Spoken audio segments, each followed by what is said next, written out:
சில சொல்லுவாங்க இல்லையா, பணம் இன்னைக்கு இருக்கும் நாளைக்கு போகும். மணி டுடேஸ் கம் டுமாரோ கோஸ். யா, நிறைய பேருக்கு போறதுக்கு காரணமே இந்த பேச்சு தான். பண காரியங்களை குறித்து திறந்த மனதோடு இருங்க. நிறைய பேர் பாத்தீங்கன்னா எல்லாத்தையும் பத்தி பேசுவாங்க, அந்த பண மேட்டரை பத்தியும் ஜெபிக்கவும் அப்படிம்பாங்க. நீங்க இந்த மாதிரி ஒரு நெகட்டிவான ஒரு ஸ்டேட்மெண்ட் வச்சிருந்தீங்கன்னா அதை எடுத்து போட்டுருங்க, உங்களுக்கு காசு வரும். இது என்ன ப்ராப்ளம் நீங்க நினைக்கிறீங்க? இது எல்லா இடத்துலயும் எல்லாம் இருக்கு. உங்களுக்கு அந்த ரெல்ம ஓபன் பண்ண தெரிஞ்சா அது உங்ககிட்ட வரும்.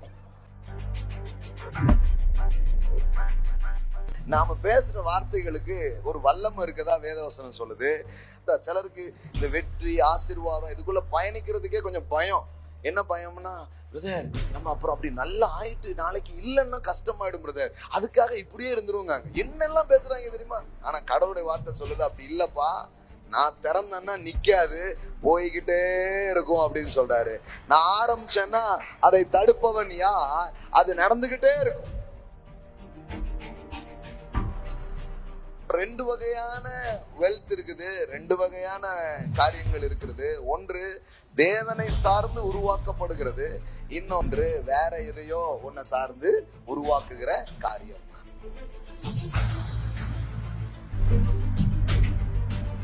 நான் நீதிமான், நித்திய கீர்த்தி உள்ளவன், எனக்கு நிலையான பொருள் உண்டு, என் சந்தோஷம் நிலையா இருக்கும்.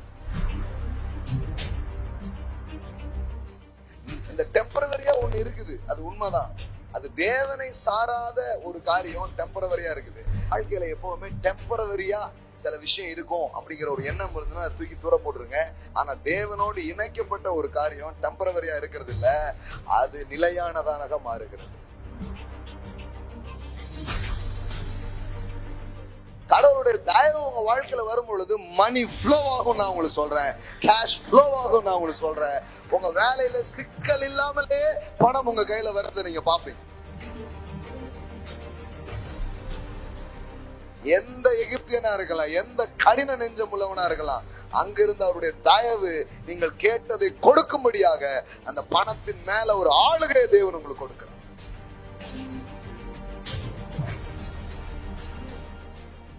430 வருஷமா கலட்டி ஒண்ணுமே இல்லாம உட்கார வச்சாங்க. ஒரு இரவு சிந்தப்பட்ட பஸ்கா ஆட்டுக்குட்டியை நினைவு கூர்ந்தார்கள். அன்று பைசா வசூல். ஒரு காரியம் அது என்னன்னா, உங்களுக்கான பண காரியங்களிலே கடவுள் உங்களுக்கு தயவை கட்டளையிடுவார். தேவனுடைய வார்த்தைகளில் இருந்து வெற்றியையும் பெருக்கத்தையும் கற்றுக்கொள்ளும் பொழுது அது நிலையானதாக இருக்கும். ஆமென். எல்லாம் சொல்லுங்க, தேவ வார்த்தையிலிருந்து தேவ ஆசீர்வாதங்களினாலே வருகிறது எல்லாம் நிலையானதாக இருக்கும். ஆமென். அது டெம்பரவரியா இருக்காது. சில சொல்லுவாங்க இல்லையா, பணம் இன்னைக்கு இருக்கும் நாளைக்கு போகும். கேள்விப்பட்டிருக்கீங்களா? நிறைய பேருக்கு போறதுக்கு காரணமே இந்த பேச்சு தான். இன்னைக்கு இருக்கும் நாளைக்கு மணி டுடேஸ் கம் டுமாரோ கோஸ். யா, இப்படி பேசியே உருப்படாம போயிருக்காங்க. எப்பவுமே நாம பேசுறது கடவுளுடைய வார்த்தையோட கனெக்டா இருக்குதான்னு பார்க்கணும். அப்படி கனெக்டா இல்லாத பேச்செல்லாம் முதல்ல வெட்டிடணும். புரியுதுங்களா உங்களுக்கு? எங்க பைபிள்ல போட்டிருக்குதுங்களா, பணம் இன்னைக்கு வரும் நாளைக்கு போயிடும் அப்படின்ட்டு. கடவுளுடைய பிள்ளைகளுக்கு, கடவுளால் ஆசீர்வதிக்கப்பட்ட பிள்ளைங்க வாழ்ற ஒரு வாழ்க்கை எப்படி இருக்கும்? இன்னைக்கு இருக்கும் நாளைக்கு போயிடும் அப்படி போட்டிருக்குதுங்களா? துன்மார்க்கனுக்கு சொன்னதெல்லாம் நீங்க சொல்லக்கூடாது. அவன் இன்னைக்கு இருப்பான் நாளைக்கு போயிடுவான் இருக்குது. ஆனா நீதிமான் பனையை போல செழித்து கேதுரு போல் வளருவான் அப்படின்னு எழுதப்பட்டிருக்கு. ஆமென். பைபிள் படிக்கும் பொழுது கொஞ்சம் பிரிச்சு படிக்கணும். சில போர்ஷன் நமக்கு கிடையாது, சில போர்ஷன் வேற யாருக்கோ சொல்லியிருக்கு அப்படின்னு என்ன பண்ணணும், புரிஞ்சுக்கிட்டு படிக்க ஆரம்பிக்கணும். பணம் இன்னைக்கு வரும் நாளைக்கு போகும், இந்த தத்துவத்தெல்லாம் கடவுளுடைய வார்த்தை சொல்லலை பாருங்க. கடவுளுடைய வார்த்தை என்ன சொல்லு தெரியுமா? சங்கீதம் 112 2 வாசித்து பாருங்க, அங்க போட்டிருக்குது பாருங்க. சங்கீதம் 112:2 வாசித்தீங்கன்னா அங்க என்ன போட்டிருக்குது? ஆஸ்தியும் ஐஸ்வர்யமும் அவன் வீட்டில் என்ன பண்ணும்? எல்லாம் சொல்லுங்க, தங்கும். அப்படிதானே போட்டிருக்கு? அவன் வீட்டில் என்ன பண்ணும்? தங்கும். அவன் வீட்டில் இருக்கும். எல்லாம் சொல்லுங்க, அவன் வீட்டில் இருக்கும். அதாவது போகும் அப்படி போடல, என்ன பண்ணிருக்கோம்? எல்லாம் சொல்லுங்க, ஆஸ்தியும் ஐஸ்வர்யமும் அவன் வீட்டில் இருக்கும். எல்லாம் சொல்லுங்க, இருக்கும். இன்னைக்கு இருக்குங்க, நாளைக்கு இருக்குமா? இதுதான் பேச்சு பாருங்க. இன்னைக்கு இருக்கும், நாளைக்கு இருக்காது. பாருங்க, கடைசி காலத்துக்கு வந்திருக்கோம், அந்த கிறிஸ்து எப்போ வர போறானே தெரியலையே. எல்லா பிரசங்கத்துக்கு நடுவில் இது வேற சொல்லிக்கிட்டு இருப்பாங்க. பைபிளை திறந்து ஒரு வசனத்தை பேசிடக்கூடாது. கிறிஸ்துவ பத்தி பேசுறாங்களோ இல்லையோ, டக்குன்னு யாரை பத்தி பேச ஆரம்பிச்சிருது? அந்த கிறிஸ்து அப்படின்றது. இந்த மாதிரிலாம் போச்சுன்னா ஒழுங்கா போகாது பாருங்க எதுவுமே. வேத வசனம் என்ன பேசுதுங்கிறது கரெக்டா புரிஞ்சுக்கணும். வேத வசனம் என்ன பேசுது? கடவுள் உங்களை ஆசீர்வதிக்கும் பொழுது உங்ககிட்ட இந்த வந்துட்டு போற மாதிரி இருக்காது, உங்க வீட்டுல தங்கும். எல்லாம் சொல்லுங்க, ஆஸ்தியும் ஐஸ்வர்யமும் என் வீட்டிலே இருக்கும். அப்ப எல்லாமே இருக்கும் பாருங்க. உங்களுக்கு ஆஸ்தி இருக்கும், ஐஸ்வர்யம் இருக்கும், சொந்தமா வீடு இருக்கும். ஆமென், ஹல்லேலூயா. எல்லாம் இருக்குங்கிறது தான் பேசிட்டு இருக்கு. இவங்க இருக்காது இருக்காது நிலைக்காது நிலைக்காதுன்னே ஒரு பிரசங்கத்தை பண்ணி மண்டைக்குள்ள புல்லா ஏத்திச்சு. இப்ப விசுவாசிகள் என்னதான் பேசிட்டு இருக்காங்க? பைசா இன்னைக்கு இருக்கும், நாளைக்கு இருக்குமா, அப்படியே பேசுறாங்க. நாம பேசுற வார்த்தைகளுக்கு ஒரு வல்லமை இருக்குதா வேதவசனம் சொல்லுது. அப்போ நாம என்ன பண்ணணும்னா, எப்பவுமே தேவனுடைய வார்த்தையோடு ஒத்து பேச வேண்டியது கொஞ்சம் அவசியமா இருக்குது. அப்போ ஒத்து பேசுறதா என்ன பேசணும்? கர்த்தர் என்னை ஆசீர்வதித்து இருக்கும் பொழுது என் வீட்டில் அது இருக்கும். ஆமென். ரெண்டு வகையான பொருள் இருக்கு. இந்த போயிடும் ஏன் சொல்றாங்கிறது எனக்கு விளங்குது. போயிடுங்கிற மாதிரி ஒரு லைஃப் இருக்கான்னா அது இருக்குது. அது வேற யாருக்கும் இருக்கு, உங்களுக்கு இல்லை அது. ஆமென். நீதிமொழிகள் 8ஆம் அதிகாரம் எடுத்தீங்களா? 8ஆம் அதிகாரம் எடுத்துக்கோங்க. கடவுளுடைய வார்த்தை, கடவுளுடைய ஞானம், இதையெல்லாம் ஒரு மனிதன் பெற்றுக்கொள்ளும் பொழுது என்ன ஆகுது, என்ன நடக்குது அப்படின்னு பாருங்க. 17வது வசனம் பாருங்க. என்னை சிநேகிக்கிறவர்களை நான் சிநேகிக்கிறேன், அதிகாலையில் என்னை தேடுகிறவர்கள் என்னை கண்டடைவார்கள். ஐஸ்வர்யமும் கனமும் என்ன பொருள்? இப்படி ஒரு வார்த்தை வாசித்திருக்கீங்களா? ஐஸ்வர்யமும் கனமும் நிலையான பொருளும் நீதியும் என்னிடத்தில். அதாவது இது அவரை தேடுறவங்களுக்குன்னு ஒண்ணு வச்சிருக்கிறாரு. அவரை தேடுற உங்களுக்கு என்ன இருக்குமா? ஐஸ்வர்யமும் கலமும் நிலையான பொருளும் நீதியும் என்னிடத்தில் உண்டு. பொன்னையும் தங்கத்தையும் பார்க்கிலும் என் பலன் நல்லது, சுத்த வெள்ளியை பார்க்கிலும் என் வருமானம் நல்லது. என்னை சிநேகிக்கிறவர்கள் மெய்ப்பொருளை சுதந்திரிக்கும் படிக்கும், அவர்களுடைய களஞ்சியங்களை நான் நிரப்பும் படிக்கும். ஆமென். அப்போ தேவனுடைய வழியில செழிக்கிறதுன்னு ஒண்ணு இருக்குது, தேவனுடைய வழியில பொருளை நாம் ஈட்டுதல்னு ஒண்ணு இருக்குது, தேவனுடைய வழியில களஞ்சியங்கள் நிரம்புறதுன்னு ஒண்ணு இருக்குது. நம்ம என்ன நினைச்சிட்டாங்க, இதெல்லாம் கெட்ட வழி. நல்ல வழின்னா என்னது? பாக்கெட் அப்படியே கையை விட்டு எடுத்து ஒன்றும் இல்லை அப்படிங்கிறதா நல்ல வழி அப்படின்னு என்ன பண்ணிட்டாங்க? போதிச்சு வச்சுட்டாங்க. எந்த அளவுக்கு உங்ககிட்ட இல்லாம இருக்குதோ அந்த அளவுக்கு நீ பரிசுத்தவான் அப்படிங்கிற மாதிரி ஒரு டைட்டில் என்ன பண்ணிட்டாங்க? போட்டு வச்சுட்டாங்க. ஆனா இங்க என்ன சொல்றாரு? நானே களஞ்சியத்தை என்ன பண்ணுவேன்? நிரப்புவேன். அது மட்டும் இல்ல, என்கிட்ட எப்படிப்பட்டது இருக்குது அப்படின்னு சொன்னா நிலையான பொருள். எல்லாம் சொல்லுங்க, நிலையான பொருள். அப்ப கர்த்தர் உங்களுக்கு தரும் பொழுது நிலையா தருவார். எதுனாலுங்க எல்லாம் சொல்லுங்க, ஆண்டவர் தரக்கூடியது எதுவுமே நிலையானதா இருக்கும். சொல்ல போனா நீங்க போனதுக்கு அப்புறம் உங்க சந்ததியும் எடுத்து அனுபவிக்கிற அளவுக்கு அது இருக்கும். உங்க சந்ததியும் எடுத்து அனுபவிக்கிற அளவிற்கு அது நிலையானதாக இருக்கும். ஆமென். அது டெம்பரவரியா இருக்காது, நிலையானதா கொடுக்கும். எதுவா இருந்தாலும் பாருங்க, கடவுள் சொல்றாரு நித்திய மகிழ்ச்சி எங்க இருக்கும்? அந்த மகிழ்ச்சிக்கு பேர் என்னது? என்னைக்குமே சந்தோஷமா இருக்க முடியும்னு நினைக்க கூடாது பிரதர். சிலருக்கு சிரிக்கிறதுக்கே பயம். பிரதர் என்னன்னு தெரியல, நீ காலையில சிரிக்கேன், சாயங்காலம் ஆனா அழ போறேன்னு நினைக்கேன் அப்படிம்பாங்க பாருங்க. ஏன்னா அவங்களுக்கு என்ன, சிரிக்கிறதுக்கே பயம். என்னமோ தெரியல, இன்னைக்கு ஒரே சிரிப்புக்கான சூழலா இருக்குது, அப்போ சாயங்காலம் ஏதோ காத்திருக்கு. சிலர்லாம் வெயிட் பண்ணுவாங்க, என்ன பொழுது போச்சு ஒண்ணுமே நடக்கல அப்படின்னு வெயிட் பண்ற அளவுக்கு என்ன பண்ணிட்டாங்க, ஆயிட்டாங்க. அப்ப இதெல்லாம் மாத்தணும். நித்திய மகிழ்ச்சி. எல்லாம் சொல்லுங்க, நித்திய மகிழ்ச்சி. அப்ப தேவன் உங்களுக்கு கொடுக்குறாருன்னா அது நிரந்தரமானதா இருக்குது. அது எல்லா விதத்திலையும் எப்படி இருக்குதோ அது போல. இப்ப பாருங்க, உங்களுக்கு கடவுள் ஒரு புகழ் தராருன்னு வச்சுக்கோங்க, உங்களுக்கு ஒரு நல்ல நேம் தராருன்னு வச்சுக்கோங்களேன். இப்போ சில பேருக்கெல்லாம் பாருங்களேன், பிஸ்னஸ் ஓடுறதே அவங்க தாத்தா ஒரு பேர் வாங்கியிருக்காரு, அந்த பேரை வச்சு தான் இன்னைக்கும் ஓடுது. அந்த சன்ஸ் கம்பெனிஸ் அப்படிம்பாங்க. அப்படின்னா என்ன, எத்தனையோ 4 தலைமுறைக்கு முன்னாடி வாங்கின பேரை வச்சு தான் இன்னைக்கு கம்பெனி என்ன பண்ணிட்டு இருக்கு, ஓடிக்கிட்டு இருக்கு. அப்போ யோசித்து பாருங்க, கடவுள் உங்களை ஆசீர்வதிச்சு உங்களுக்கு ஒரு நேம் தருவார்னா அது என்ன ஆகிட்டே இருக்குன்னா தலைமுறையா அது உங்களுக்கு இருக்க ஆரம்பிக்கும். ஆமென். அதனாலதான் சொல்றாரு, நீதிமான் நித்திய கீர்த்தி உள்ளவன். எப்படி இருக்குது பாருங்க, எல்லாம் சொல்லுங்க, நித்திய மகிழ்ச்சி, நித்திய கீர்த்தி. ஆமென். எல்லாமே அவர் எப்படி பேசுறாரு, டெம்பரவரி, இன்னைக்கு இருக்கும் நாளைக்கு போயிரும் தம்பி, என்ன சொல்ல முடியாது. கார் வச்சிருக்கியா, சாயங்காலம் வரைக்கும் இருக்குமான்னு தெரியாது. வீடா, அது எப்போ போகணும்னு யாருக்குமே தெரியாது. பணம் எல்லாம் டப்புன்னு போயிடலாம் தம்பி.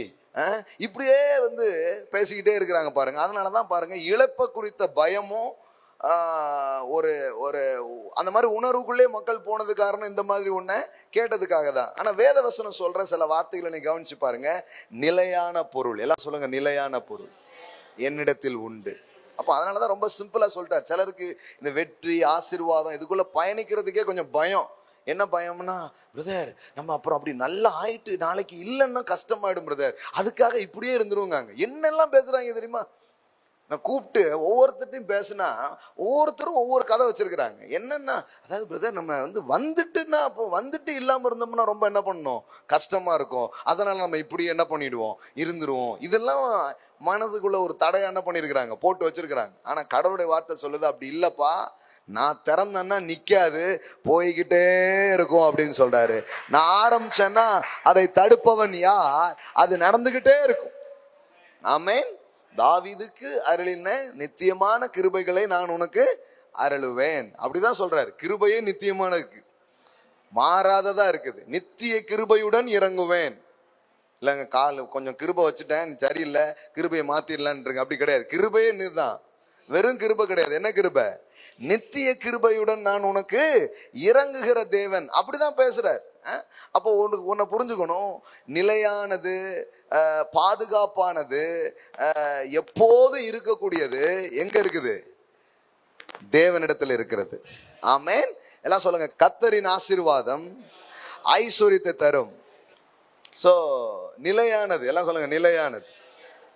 நிலையான பொருள், நிலையான பெயர், நிலையான சந்தோஷம், உங்க மதிப்பு நிலையானதா இருக்கும். பெயர் கெட்டு போயிருமோ, பயப்படாதீங்க.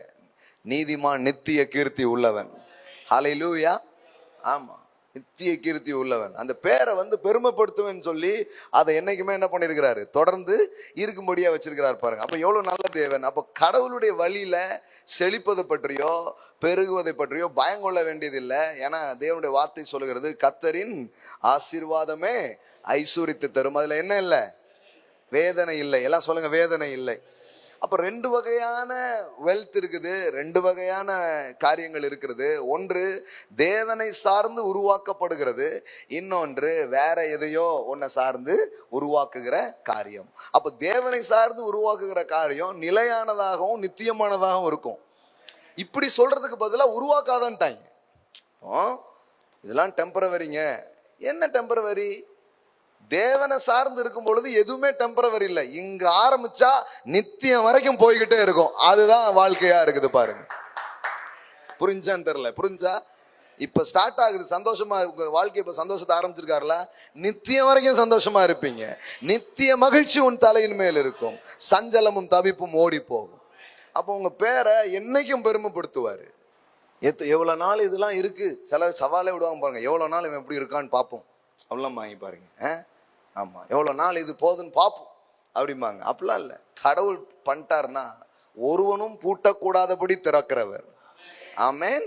அது திறந்தான்னா யாரும் பூட்ட முடியாது, அது போய்கிட்டே இருக்கிற ஒன்றாக இருக்கிறது. எல்லாம் சொல்லுங்க, நிலையான பொருள் அவரிடத்துல இருக்குது. நிலையான பொருள், நிலையான சந்தோஷம், நிலையான மதிப்புகளை தேவன் தருகிறார். அதனால உங்க வாழ்க்கையில எப்பவுமே டெம்பரவரியா சில விஷயம் இருக்கும் அப்படிங்கிற ஒரு எண்ணம் இருந்ததுன்னா அதை தூக்கி தூர போட்டுருங்க. ஆண்டவர் உங்களுக்கு இன்னைக்கு மாலையில உங்களுக்கு ஆரம்பிக்கும் போதே தர்றது என்ன, பர்மனண்டா ஆக்குவார் எல்லாத்தையுமே.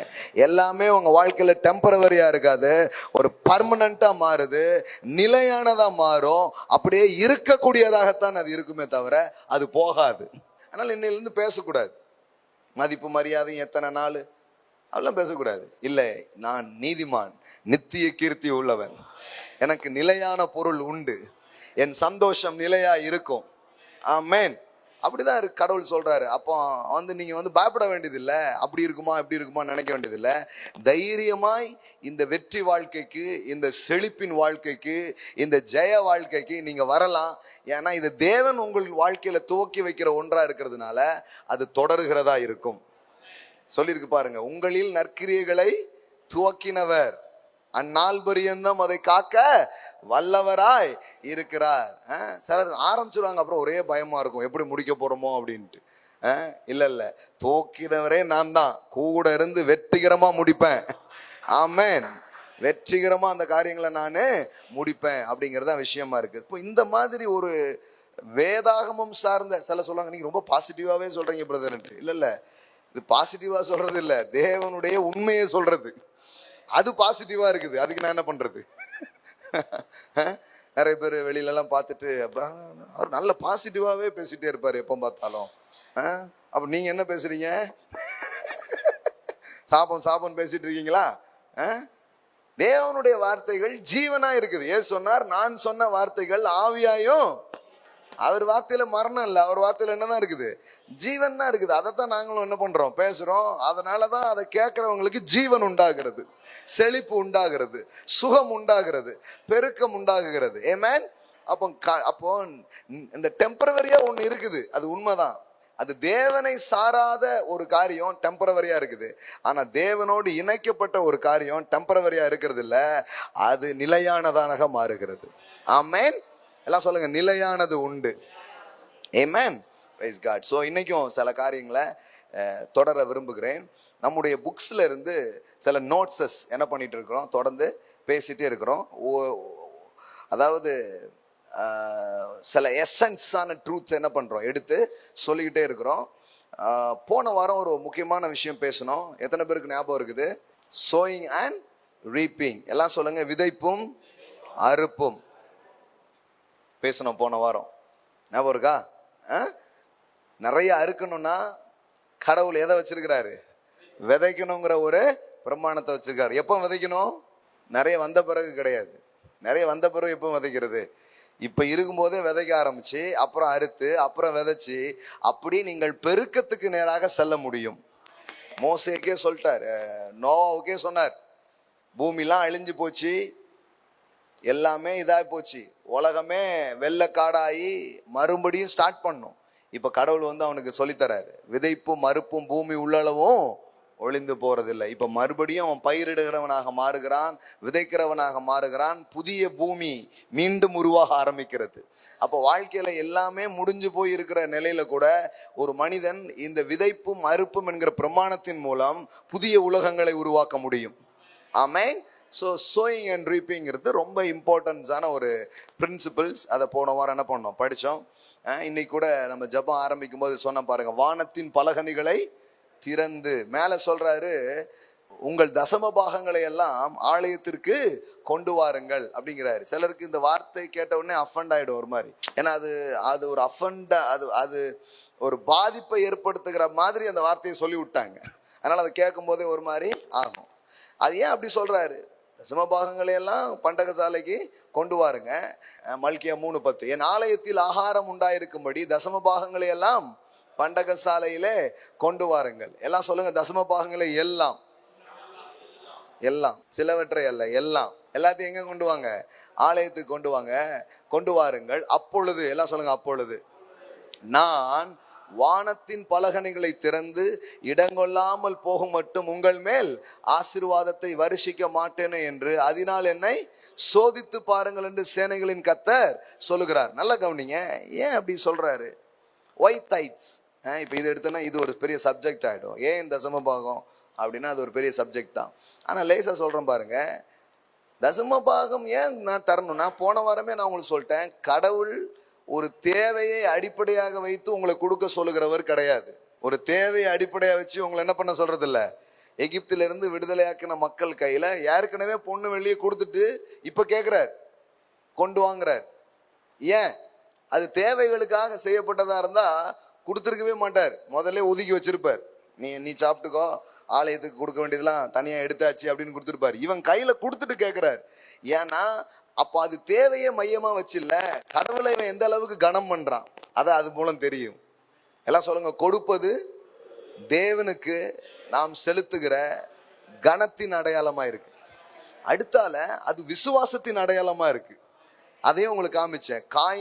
காயினை விட ஆபேல் விசுவாசத்தினால் மேன்மையான பணி என்ன பண்ணானா, செலுத்தினானா. Faith gives. எல்லாம் சொல்லுங்க, ஃபெய்த் கிவ்ஸ். பயம் வந்து பாக்கெட்டை பிடிச்சிக்கிடும், போயிட்டுனா என்ன பண்ண அப்படின்ட்டு. ஆனா விசுவாசம் எப்பவுமே என்ன பண்ணும், எடுத்து கொடுக்க ஆரம்பிக்கும். அதுக்காக தான் அதை வச்சார் அப்படிங்கிறது நான் சொன்னேன். அப்போ தேவைகளுக்காக கடவுள் இதை வைக்காம இருதயத்தை பக்குவப்படுத்துவதற்காக தான் இதை வச்சாரு. அதனாலதான் கிவிங் வந்து வெறும் பணம்ங்கிற ஒரு காரியத்தை மையமாய் கொண்டதா இல்லாம மனதை அது பயிற்சிவிக்கிற ஒரு காரியமாக இருக்கிறது அப்படிங்கிறது பேசணும். ஏமேன். சரி, இதெல்லாம் வந்து சொன்னோம். ஏன் இந்த இடத்துல கூட இப்படி சொல்றாரு அப்படின்னு சொன்னா, இந்த பண உலகத்துல என்னை நீ அனுமதிக்கிறதுக்காக தான் இதை கொடுக்க சொல்றாரு. ஒய் தைட்ஸ் அப்பொழுதுன்னு ஏன் சொல்றாருன்னா, நீ கொண்டு வரும் பொழுது பண உலகத்துக்குள்ளாக உன் பண உலகத்துக்குள்ள என்ன நீ அலோ பண்ற.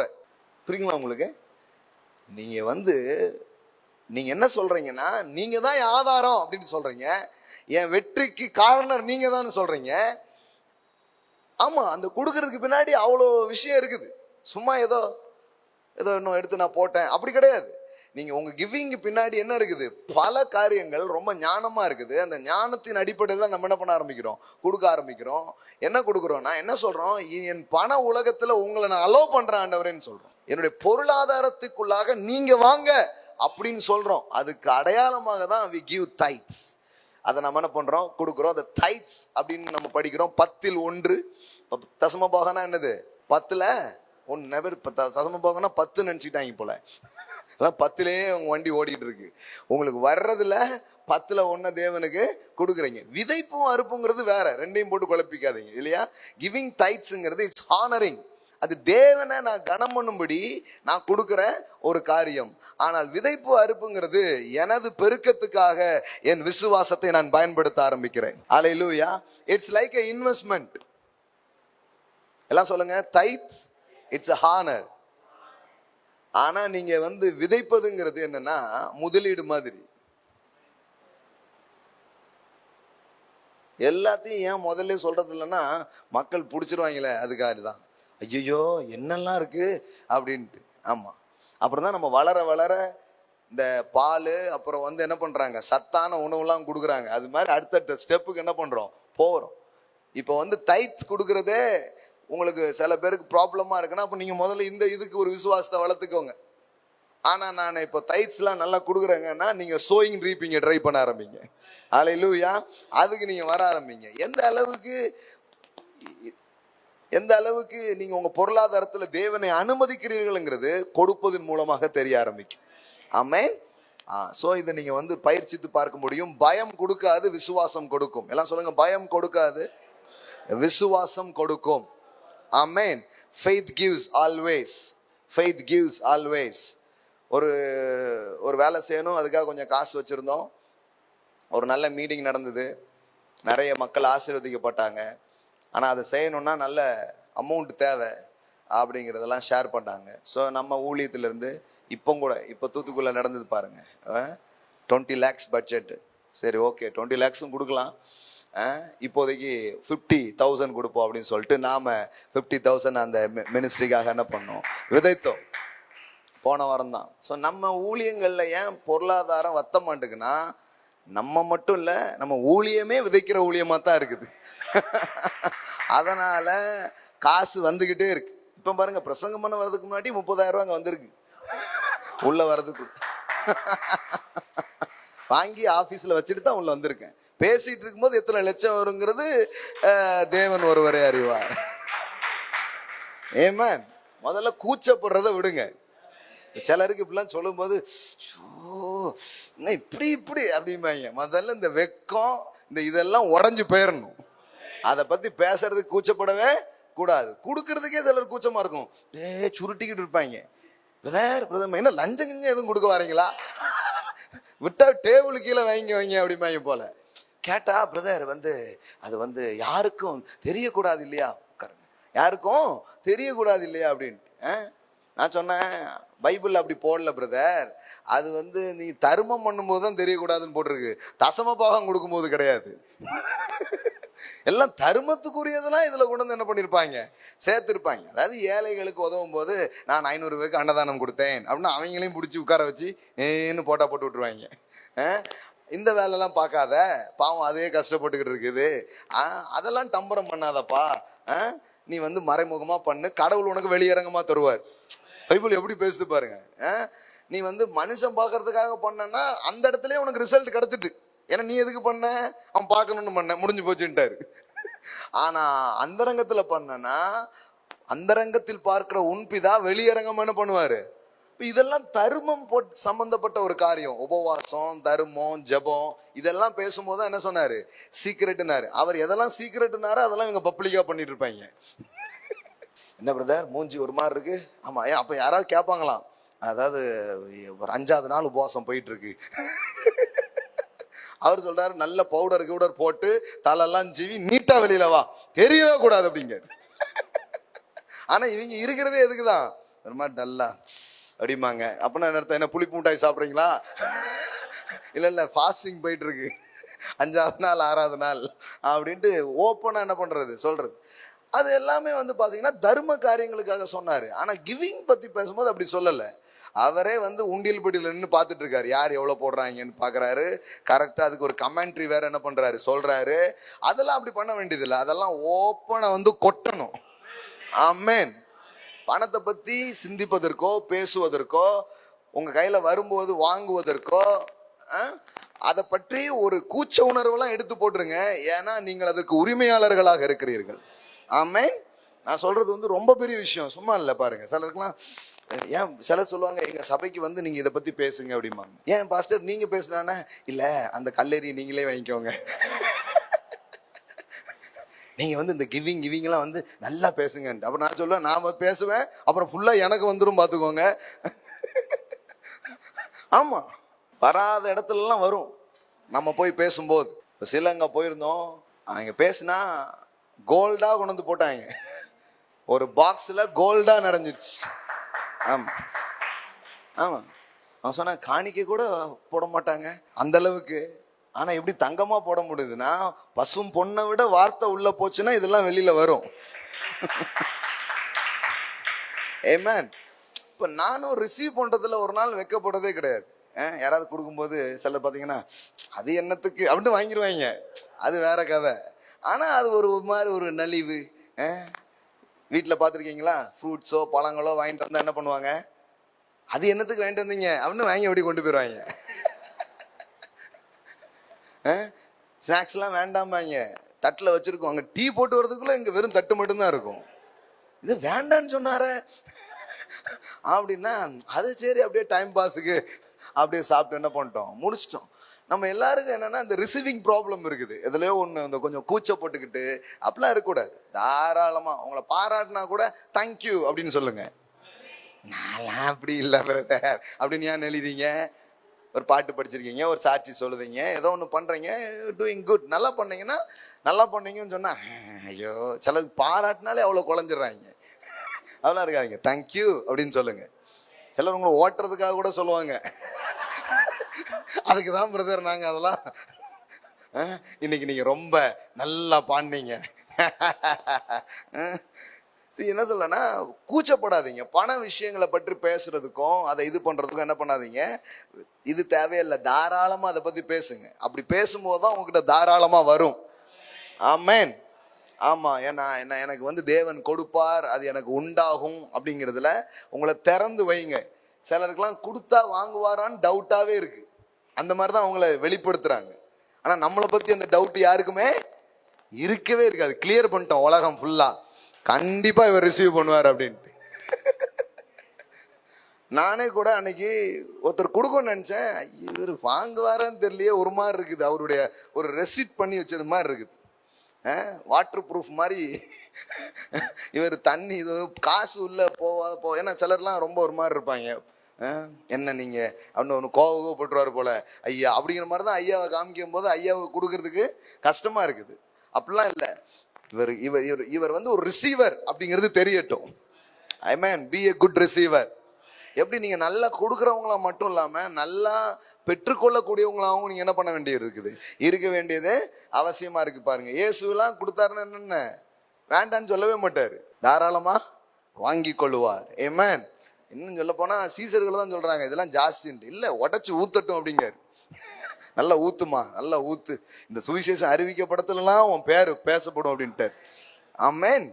அவர் வந்து இல்ல இல்ல அதெல்லாம் எனக்கு தேவையில்லை அப்படின்ட்டுலாம் அவர் வந்து ஒரு நாளும் இது பண்ணதே கிடையாது. பாருங்க, அதை வெல்கம் பண்ற எல்லாம் சொல்லுங்க, பணத்தை பேசுவதை குறித்து வெட்கப்படாதீங்க, பண காரியங்களை குறித்து திறந்த மனதோடு இருங்க.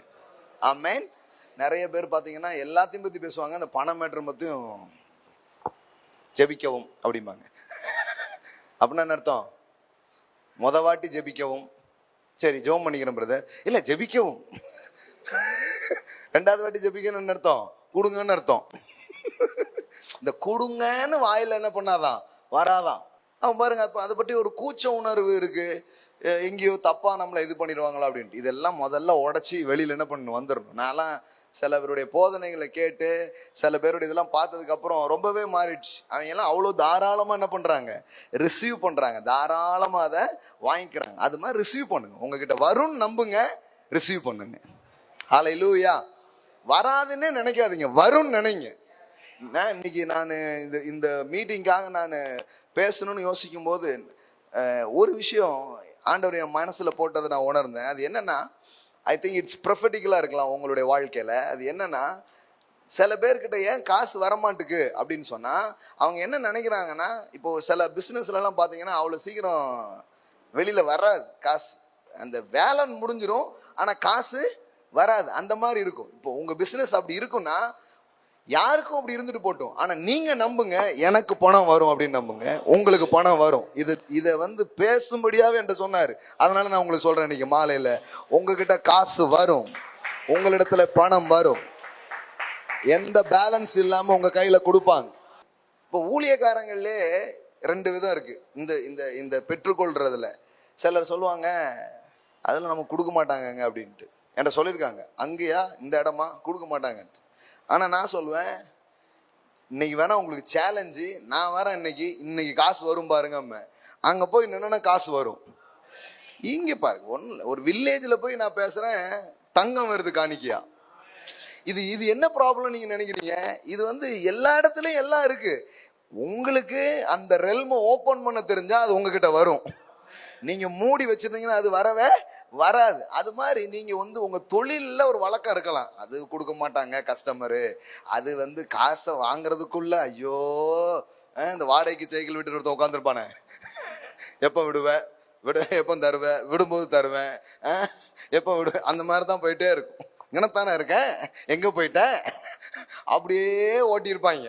இப்போ இவங்களுக்கு அதனால பாருங்க, சிலருக்கு இந்த பணம் வராததுனால தொழில் செய்யறதுக்கே என்ன இருக்காது, ஒரு பெரிய இன்ட்ரெஸ்டே இருக்காது. என்னத்த பண்ணாலும் இவன் அது இப்போ அண்ணன் இந்த போட்டோ ஸ்டுடியோ இதெல்லாம் கன்ஃபார்மா இருக்கும் இல்லையா, அந்த மாதிரிதான் இருக்கும். சடங்குக்கு எடுத்திருப்பான், அது கல்யாணமே முடிஞ்சிருக்கும்.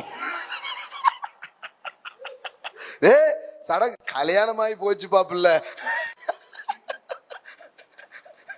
ஆமா, ஒவ்வொரு இதுலயும் அந்த மாதிரிலாம் இருக்குது பாருங்களேன். அந்த வேலை செஞ்சிருவோம், ஆனா காசு கையில வராது, அது அப்படியே நிற்கும். நான் சொல்றேன், இன்னைக்கு ஆண்டவர் இது ரொம்ப தெளிவா என்னுடைய இருதயத்துல போட்டாரு. நான் நிறைய நேரம் அப்படி சொல்ல மாட்டேன், உங்களுக்கு தெரியும்.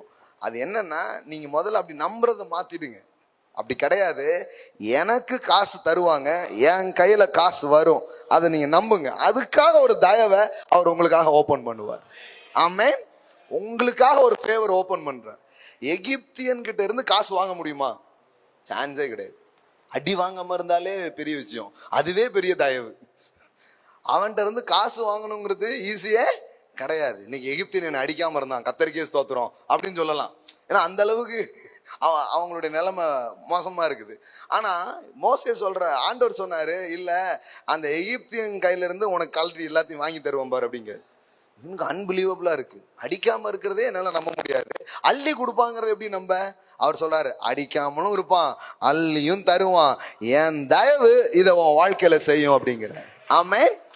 கடவுளுடைய தயவு உங்க வாழ்க்கையில வரும் பொழுது மணி ஃப்ளோ ஆகும். நான் உங்களுக்கு சொல்றேன், கேஷ் ஃப்ளோ ஆகும். நான் உங்களுக்கு சொல்றேன், உங்க வேலையில சிக்கல் இல்லாமலே பணம் உங்க கையில வர்றதை நீங்க பாப்பீங்க.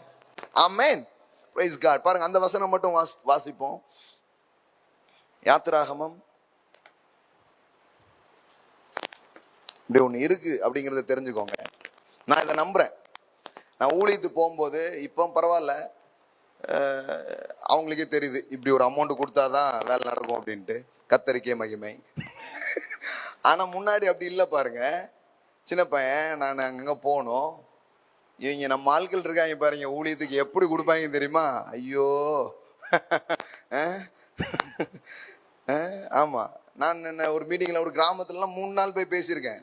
அங்க லைட் செட் கட்டுறவங்களுக்கு காசு கொடுத்துட்டு இருக்காங்க, சாப்பாடு போட்டவனுக்கு காசு கொடுக்காங்க, எல்லாம் அந்த போர்வை சாமியான எல்லாருக்கும் பேமெண்ட் நடந்துட்டு இருக்கு. நான் நின்றுகிட்டே இருக்கேன். கடைசியில நம்ம கொடுப்பாங்க. கடைசியில பார்த்தா என்னை விட எல்லாரும் ஜாஸ்தி வாங்கியிருக்காங்க. பேசாடி சாமியான போடா போயிருக்கலாம் போல. ஆமா, அப்படி எனக்கு ஒரு உணர்வை இவங்க தான் தந்தாங்க. அப்புறம் தான் இதுல ஐயோ இது என்ன பண்றது, இது மாற்ற முடியாது போல நான் நினைச்சேன். அதுக்கப்புறம் தான் இவங்கிட்ட என்ன கேட்டுக்கிட்டு எனக்காக தயவு செய்கிற ஒரு தேவன் இருக்கிறாரு. இனிமேலாம் நான் அவங்க எனக்கு தருவாங்க, நீங்க எனக்கு தருவீங்க, நான் நம்பி போறேன் அப்படின்னு நான் போனதுக்கு அப்புறம் நான் பாக்குறேன் எங்கேயுமே எம்டியா வர்றதே கிடையாது. அவங்க கொடுக்காட்டா கூட வேற எங்கேயோ இருந்து வர்ற மாதிரி பண்ணிடுவார் ஆண்டவர். பாரு, பிசினஸ்லயாவது நியாயமா உங்களுக்கு கொடுத்து ஆகணும். அங்க ஒரு டீல் இருக்கு, இங்க நோ டீல். எதுக்கு இங்க உள்ளது பெருசா பேசுறேன்னா, நீங்க நினைச்சு கூடாது இது ஈஸின்ட்டு. இதுதான் ரொம்ப கஷ்டம். இங்கே வேலை செய்யும்னா அப்ப அங்க கண்டிப்பா வேலை செய்ய முடியும். புரியுதுங்களா உங்களுக்கு? ஈஸி கிடையாது, வாங்க முடியாது. கோயில் வழக்குகள், கோயில் சம்பந்தப்பட்டதெல்லாம் காசு வாங்குறது அவ்வளவு ஈஸியே கிடையாது. இட்ஸ் நாட் ஈஸி மேட்டர் இல்லையா? அதெல்லாம் பெரிய அற்புதங்கள்லாம் நடக்கணும். இயற்கைக்கு அப்பாற்பட்ட விதத்துல கர்த்தரின் கரம் இறங்கினாதான் வர வேண்டிய காசுலாம் வரும் பாருங்க, இல்லைன்னா வராது. ஆமா ஆமா, எகிப்தியர் மாதிரி. அப்போ நான் முன்னாடி இதை நம்பல. முன்னாடி என்ன நினைச்சேன்னா, ஆமா அப்படித்தான் இருப்பாங்க, அவன் மனுஷன் அப்படித்தான் இருப்பான், மனுஷன் அவன் எப்படி இருக்கானோ அப்படிதான் என்கிட்ட நடந்துக்குவான், இப்படியே தான் என் மைண்ட்ல செட் பண்ணியிருந்தேன். அதுக்கப்புறம் தான் நான் என்ன புரிஞ்சுக்கிட்டேன்னா, எந்த கற்பாறையா இருந்தாலும் கடவுளுடைய தயவு என் மேல இருந்தா எனக்கு நீரூற்றாக மாறும். எனக்கு அவர்கள் நல்லவர்களாக இருப்பார்கள், எனக்கு அவர்கள் கொடுக்கிறவர்களாகத்தான் இருப்பார்கள். ஆமே, இதை செட் பண்ணி இதை விசுவாசிச்சு இதை உள்ள கொண்டு வந்த பிறகு நான் என்ன பாக்குறேன்னா, எந்த நாடுகளுக்கு போனாலும் சரி, எந்த கிராமங்களுக்கு போனாலும் சரி, வசூல் இல்லாம வெளியே வர்றதே இல்லை. தேவன் கொட்டி தான் அனுப்புவார், தேவன் கொடுத்து தான் அனுப்புகிறார்.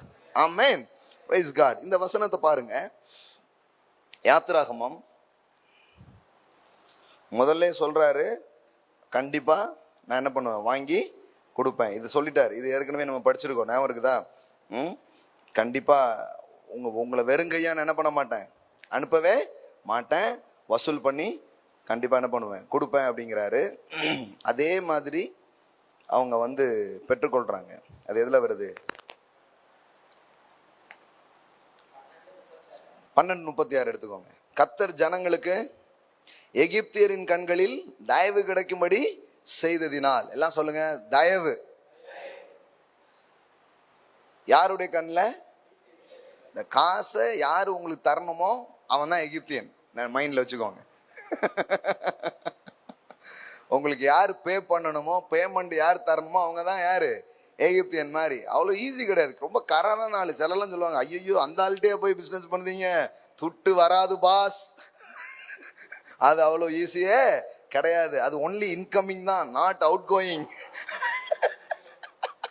ஒன் வே டிக்கெட்டு எத்தனையோ இது வச்சிருக்காங்க, அப்படி ஆயிடும். ஆமா, தொழிலில் நிறைய பேர் மாட்டிக்கிறதுக்கு காரணம் என்ன? இந்த மாதிரி தான். காசெல்லாம் லாக் ஆகிடும். அப்புறம் இவங்க கடனை வாங்கி இவங்க எங்கேயாவது கொடுக்கறது, அப்புறம் அதுக்கு வட்டி கட்ட ஆரம்பிக்கிறது. இப்படியே போய் தான் எங்கேயாச்சும் என்ன பண்ணுறாங்க, சிக்கிக்கிறாங்க. அப்புறம் பார்த்தா என்னடா நம்ம பண்ணோம், ஒன்றும் பெருசாக சாப்பிட்ட மாதிரியும் இல்லை, செலவு பண்ண மாதிரியும் தெரில, இப்படி அநியாயமாக மாட்டிக்கிட்டோமே அப்படிங்கிறது. அப்போ இதுக்குன்னே கடவுள் ஒரு கிருபைகளை நமக்கு பாராட்டுறா பாருங்க. கர்த்தர் ஜனங்களுக்கு எகிப்தியரின் கண்களில் தயவு கிடைக்கும்படி செய்ததுனா. நீங்க யோசித்து பாருங்களேன், கடவுள் இந்த இடத்துல எதுக்கு தயவை கொடுக்குறாரு, எதுக்கு தயவை அவர் பாராட்டுறாரு அப்படின்னா, வரவேண்டிய பணம் வர்றதுக்காக. இப்படி இதுக்காக தயவை யோசித்து இருக்கிறோமா? யோசித்து பாருங்களேன். வர வேண்டிய பணத்தை என் கையில வர வைக்கிறதுக்கு ஒரு தயவு அவர் வச்சிருக்கிறார். அப்ப காசை உங்ககிட்ட கொண்டு வரதுக்கே ஒரு தயவு அவர் என்ன பண்றாரு, செய்யறாரு. பாருங்க, தயவு கிடைக்கும்படி செய்ததினால், எல்லாம் சொல்லுங்க, செய்ததினால். பாருங்க, கேட்டதை அவர்களுக்கு கொடுத்தார்கள், இவ்விதமாய் அவர்கள் எகிப்தியரை கொள்ளையிட்டார்கள். எல்லாம் சொல்லுங்க, கேட்டதை கொடுத்தார்கள். ஆமென். ஐயோ, இவன்கிட்ட இருந்து வாங்கவே முடியாது, இவன் கதை தெரியும் இல்லையா உங்களுக்கு. இவங்களை அடிமையாக்கி பாடாப்படுத்தின ஒரு கூட்டம். ஆனா இப்போ அதே எகிப்தியன் கண்கள்ல தேவன் தயவை இவர்களுக்கு ஏற்படுத்தும் பொழுது என்ன நடக்குது? அந்த கடினமான மனிதர்கள் கொடுக்கிறவர்களாக மாறுகிறார்கள். ஆமென். கடவுள் பாருங்க எல்லாத்தையும் மாத்துவார், அவர் உங்களுக்காக மாத்துவார். இதை நம்புங்க. Believe the favour of God. தேவனுடைய தயவை நீங்க நம்புங்க. தயவை நம்பிதான் தொழிலுக்குள்ள நீங்க போக முடியும். கடினமான மனிதர்களா எனக்கு இருந்தா கூட என் பணம் வசூல், பைசா வசூல். ஆமென். வசூல் ராஜாவா இருப்பீங்க. ஆமென். ஆமென். கண்டிப்பா வரும், உங்களுக்கு போகவே போகாது. இது நம்புங்க, இந்த தயவை நம்புங்க. நம்ம ஊர்ல பாருங்க, ஐயோ கடன் சொல்லிட்டு போயிடுவோம், வேதம் பயம். ஒவ்வொரு இடத்துலையும் பார்த்தா அதுதான். அப்புறம் அது அது எப்படி வரும் அப்படின்ட்டு போர்டெல்லாம் போட்டுருவாங்க. கடன் வாங்காதீங்க, கடன் அன்பை எலும்பை முறிக்கும் அப்படின்னு எதையாவது என்ன பண்ணுது போட்டு. இன்று கடன், இன்று ரொக்கம் நாளை கடன். எப்படி? அப்புறம் நாளைக்கு வந்து படிச்சு பார்த்தா அப்படிதான் இருக்கும். இன்று ரொக்கம் நாளை கடன். எப்படியாவது தப்பிச்சிடலாமா இவங்கிட்ட இருந்து அப்படிங்கிறது தான். அப்போ கடவுள் சொல்றாரு, பயப்படாத, உனக்கு காசு உன் கையில வர்றதுக்கு நான் ஒரு தயவை உனக்காக பாராட்டுறேங்கிற. ஆமே. இதை நான் இதை என் வாழ்க்கையில இதை நம்பி இருக்கிறேன். நான் இதை ப்ராக்டிஸ் பண்ணியிருக்கிறேன் என்னுடைய லைஃப்ல. ஒரு டைம் இந்த மாதிரி எத்தனையோ இடத்துல அப்படி மாட்டிட்டு காசு வரலன்னு நிற்கும் போது நான் இதை நம்பி இருக்கிறேன். ஆண்டவரே, எகிப்தியன்ங்கிறவன் கடினமான ஒரு ஆள், ஆனா உங்க தயவு அவன் கையில இருந்து எனக்கு வர வேண்டியதை வசூல் பண்ணி கொடுக்கும். ஆமேன். நான் இன்னைக்கு சாயங்காலம் சொல்றேன், பைசா வசூல். இயேசுவின் நாமத்தில உங்களுக்கு வர வேண்டிய பணங்கள் எல்லாம் வசூலாவதாக. எங்கெல்லாம் இருக்குதோ அங்கெல்லாம் இருந்து பணம் வருவதாக நான் சொல்லுகிறேன், வசூல் பண்ணப்படுவதாக. எந்த எகிப்தியனா இருக்கலாம், எந்த கடின நெஞ்சம் உள்ளவனா இருக்கலாம், அங்கிருந்து அவருடைய தயவு நீங்கள் கேட்டதை கொடுக்கும்படியாக அந்த பணத்தின் மேல ஒரு ஆளுகை தேவன் உங்களுக்கு கொடுக்கிறார். ஆமென். It is possible. இது வந்து பாருங்க, போயிட்டு ஒத்தைக்கு நின்று சண்டை போட்டு அப்படி மாம்சீகமான ஒரு ஃபைட் இல்லை. கடவுளுடைய தயவு அவங்க வாழ்க்கையில வர்றதுனால அவன் என்ன பண்றான்னா, கேட்டதை அவர்களுக்கு கொடுத்தார்கள். எப்படி போட்டிருக்கு பாருங்க, இவ்விதமாய் அவர்கள் எகிப்தியரை கொள்ளையிட்டார்கள். அப்படின்னா என்னன்னா, டோட்டல் பைசா வசூல். எல்லாம் சொல்லுங்க, டோட்டல் பைசா வசூல். ஆமென். கொள்ளையிட்டார்கள்னா என்ன? 430 வருஷம் இவங்களுக்காக என்னெல்லாம் வரணுமோ அத்தனையும் வந்துடுச்சு. ஆமென்.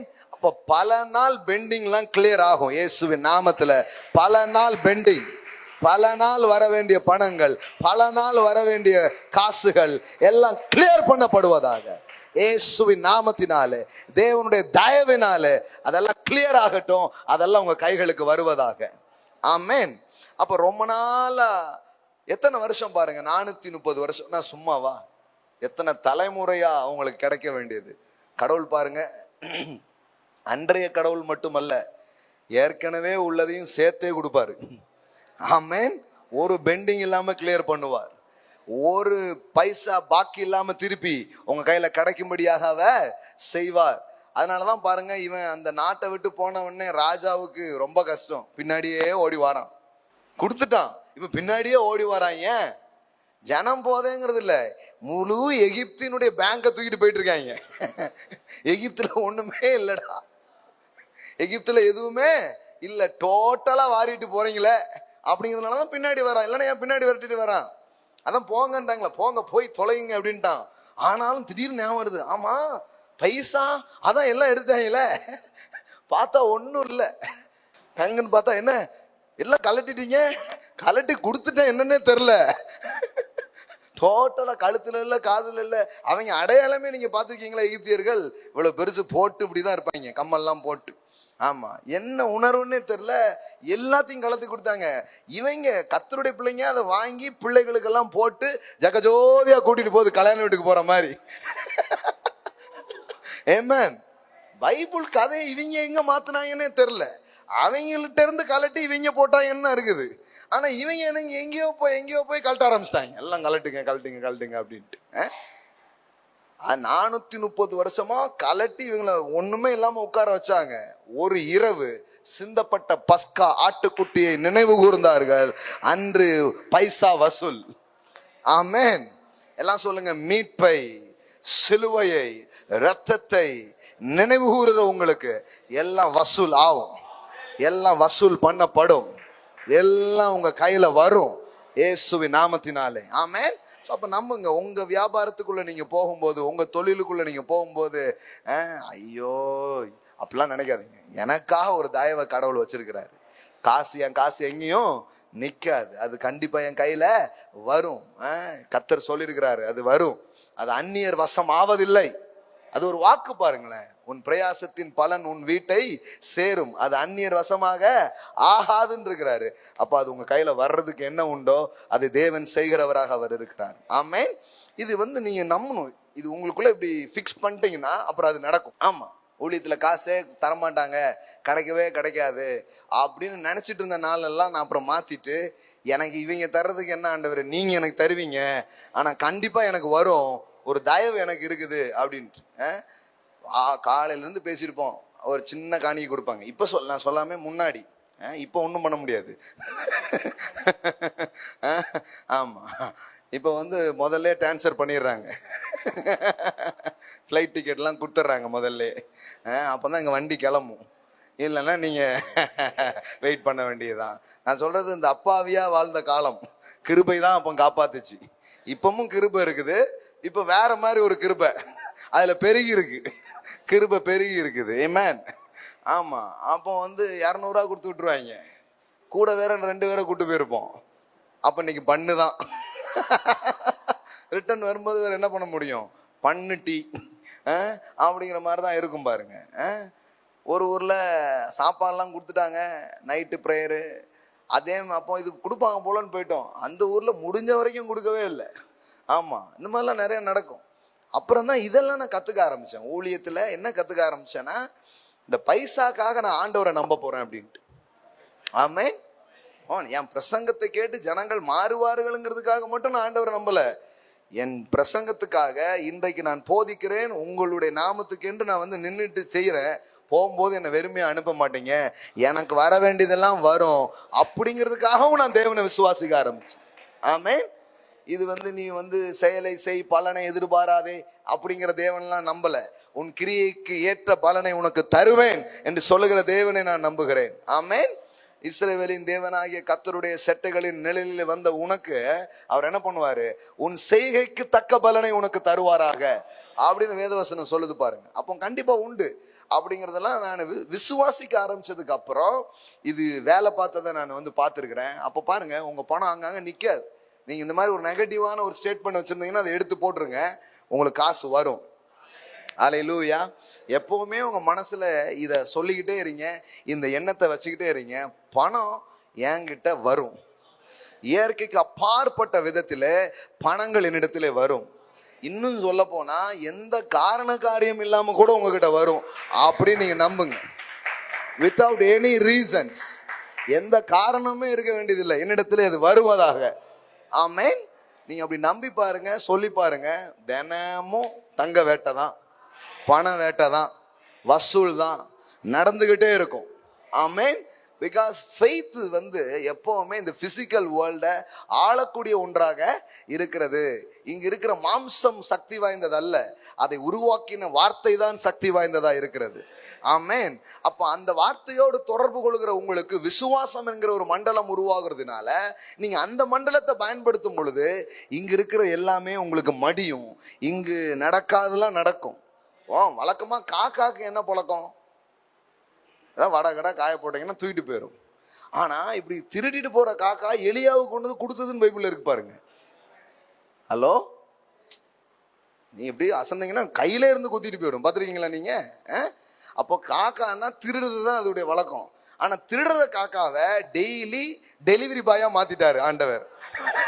இந்த பீஸாலாம் வண்டியில வச்சு டெலிவரி போவீங்கல்ல, பாத்தீங்களா நீங்க? அது மாதிரி டெய்லி காக்கா வருது. அப்போ பிடுங்குகிற காக்காவை கொடுக்கிற காக்காவா உங்களுக்காக தேவன் மாற்றுவார். அதன் இயல்புகளையே மாற்றுவார். வழக்கமா மனுஷன்னா பிடுங்குறவன், வச்சுக்கிட்டே சிலர் போயிட்டு வான்னு சொல்றவங்க எல்லாம் இருக்காங்க தெரியுமா உங்களுக்கு? உங்களுக்கு நியாயமா தரணும் இருக்கும், நாளைக்கு எப்படியும் தந்துருவான். அவனுக்கு என்ன அந்த ஒரு நாள் லேட்டா கொடுப்போமே, அப்படி ஒரு அவ்வளவு தாராள மனசுலாம் இருக்கு. அந்த ஒரு நாள் வெயிட் பண்ணி அந்த ஒரு நாள் அதை அப்படியே எடுத்து பார்த்துட்டு நாளைக்கு தரேன் அப்படிங்கிறதுல மனசு இருக்குது பாருங்க. அப்போ நல்லா கவனிங்க, என்ன அப்படின்னா இந்த கொடுக்கணும் அப்படிங்கிற பழக்கம் அவனுக்கு பாதிக்கப்பட்டிருக்குது. ஆனா கடவுளுடைய தயவு வேலை செய்யும் பொழுது என்ன நடக்கும்னா காக்கா கூட கொடுக்க ஆரம்பிக்கும். ஆமேன். அந்த நேச்சர் அப்படியே மாறுது பாருங்க, அந்த கேரக்டர் அப்படியே என்ன பண்ணுது, மாறுது பாருங்க. அப்போ எடுக்கக்கூடிய பழக்கம் முடிக்க ஆட்கள் கூட கொடுக்குற ஆட்களாக மாறுவார்கள். ஆமேன். ஒரு வசனம் உங்களுக்கு காட்டுறேன் பாருங்க, இன்னும் உங்களுக்கு அது ஸ்ட்ராங் ஆகும். என்ன இது இவ்வளோ ஸ்ட்ராங்கா பேசலாமா இதை அப்படின்னு தோணலாம். கண்டிப்பா பேசலாம். லூக்கா சுவிசேஷம் 6:38 கொடுங்கள் அப்பொழுது உங்களுக்கு கொடுக்கப்படும், அமுக்கி குலுக்கி சரிந்து விழும்படி நன்றாய் அளந்து உங்கள் மடியில் போடுவார்கள். பாருங்க இந்த வார்த்தை பாருங்க, நன்றாய் அளந்து உங்கள் மடியில் போடுவார்கள். இங்கிலீஷ்ல எப்படி வருது?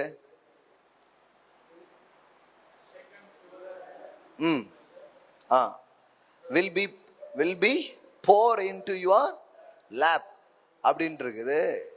இன்னொரு டிரான்ஸ்லேஷன்ஸ்ல எப்படி வருதுன்னா மேன், மனிதர்கள் போடுவார்கள் அப்படின்னு இருக்குது. ஆமென். மேன் இன்டு அப்படின்னு வருது. எல்லாம் சொல்லுங்க, மனிதர்கள் மடியில் போடுவார்கள். தமிழ்ல வந்து அதாவது அது ஒரு செயலா இருக்கிறதுனால ஒரு ஆளை சரி போடுவார்கள்னா யாரு போடுவா, மனுஷன் தானே போட முடியும் அப்படிங்கிற மாதிரினால மனுஷங்கிறது என்ன பண்ணல, யூஸ் பண்ணல. சில இடத்துல அப்படிதான் இருக்கும் தமிழ் எழுத்து, சோர்ந்து போகாமல் ஜெபம் பண்ண கடவர்கள் அப்படின்னு இருக்கும். ஆனா இங்கிலீஷ்ல பாத்தீங்கன்னா சோர்ந்து போகாமல் மனிதர்கள் ஜெபம் பண்ணட்டும் அப்படின்னு இருக்கும். மனிதர்கள் ஏன் அப்படி யூஸ் பண்ணிருக்குது? மேன், மனுஷன் ஜெபம் பண்றது எவ்வளவு முக்கியம் அப்படிங்கிற மாதிரி யூஸ் பண்ணிருக்கோம். அது மாதிரி இந்த 8வது அதிகாரத்துல 6ஆம் அதிகாரத்துல யூஸ் பண்ணிருக்க அந்த வார்த்தை உங்கள் மடியில் போடுவார்கள் அப்படின்னா யார் போடுவா? எல்லாம் சொல்லுங்க, மனிதர்கள் உங்கள் மடியிலே போடுவார்கள். அப்ப என்ன அர்த்தம் நீங்க கவனிச்சு பாருங்க. வழக்கமான அந்த கேரக்டர் மனுஷனுக்கு இல்ல, தேவனுடைய படைப்புல இது இருந்தது. ஆனா இடையில ட்விஸ்ட் ஆயிடுச்சு, கொஞ்சம் ஏராளமான பாதிப்பு மனுஷனுக்கு நடந்திருக்குது. அதனால கொடுக்குற பழக்கம் உள்ள மனுஷன் ஒவ்வொரு மனுஷன் இருந்து என்ன பண்ண ஆரம்பிச்சிட்டான், எடுக்க ஆரம்பிச்சிட்டான் இல்லையா? திருட ஆரம்பிச்சிட்டான். இப்ப கடவுள் சொல்றாரு, இல்லப்பா உன் வாழ்க்கையில இது வேற மாதிரி வேலை செய்யும். எப்படி வேலை செய்யும்னா மனிதர்கள் உன் மடியில் வந்து போடுவார்கள். அல்லேலூயா. எல்லாம் சொல்லுங்க, மனுஷர் உங்கள் மடியிலே வந்து போடுவார்கள். ஆமென். அப்போ இதை நீ இந்த ரெல்மை நீ ஆப்ரேட் பண்ண முடியுங்கிறாரு. இதை வந்து உன் வாழ்க்கையில நீ செயல்படுத்தி பார்க்க முடியுங்கிறாரு. கொடுங்கள் அப்பொழுது உங்களுக்கு கொடுக்கப்படும், அமுக்கி குலுக்கி சரிந்து விழும்படி நன்றாய் அளந்து உங்கள் மடியிலே போடுவார்கள். கையில கொடுப்பாங்க அப்படின்னு கூட சொல்ல, போடுவார்கள் அர்த்தம்னா அந்த அளவுக்கு ஒரு ஓவர்ஃப்ளோவா வந்து போடப்படும். ஆமென்.